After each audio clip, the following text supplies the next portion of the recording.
And Suleiman, you have the final question before we go into Q&A with our audience. Yes, thank you so much, Colonel Lee.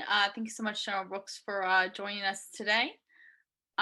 Particularly after your retirement, you became heavily involved in the world of academics. What are some of the things that academics often gets wrong or misunderstands about Korea, and or what are some of the things that the military often gets wrong or misunderstands about Korea?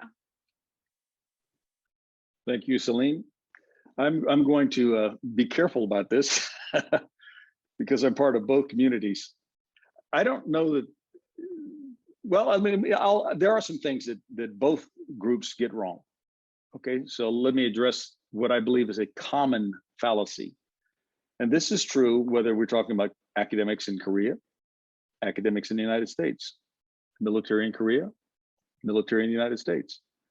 So in all four corners of the two groups you described, academic and military, US and South Korean, the biggest mistake is to translate the situation as it is into something that's understandable from your own perspective and experience. To Americanize the situation on the Korean Peninsula. To Koreanize the situation on the peninsula or what's happening in the United States.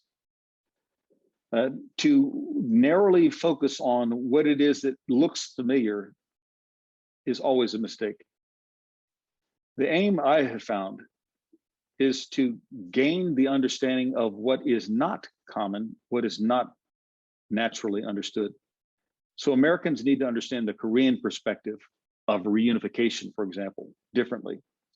South Koreans need to understand the dimension of global responsibility the United States has versus as Korea would naturally have it, a focus on the Korean Peninsula.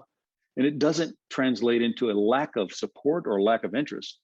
It just means it's one very large fish in a pool of great fish for the United States. That has to be understood. Instead of South Korea saying, the alliance is important to us, why isn't it as important to the United States?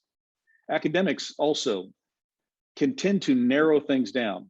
If the United States would only do this, say the South Korean academics, then we would have unification.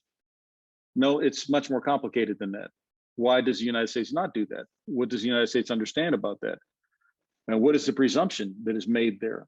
The United States academics must do the same thing at think tanks and universities. That why can't South Korea just do this by themselves? I mean, aren't they strong enough? They have 600,000 troops, although the number's coming down. Maybe it'll be 500,000 in a couple of years, but why can't they do this themselves? And why do we need to be there? And not understanding the deep connection that already exists between the two societies and the added strength, like multiple arrows being held together. You've heard that metaphor of one arrow is easily broken, but 2 and 3 arrows joined together are very difficult to break. The 3 arrows are, just as they're reflected in the military commands over there. But the 3 arrows are the Republic of Korea, the United States, and the United Nations sending states. Those are the 3 arrows that when joined together are very, very difficult to break. And that needs to be understood by the United States. And it's not always understood. So I think there are things that are most commonly addressed as making the world look like you understand it instead of looking to understand the world as it is. And I would encourage each of you to try to do that as you continue your service, your studies, and your contributions. So thanks very much, Celine, for the question. We enjoyed having you as an intern.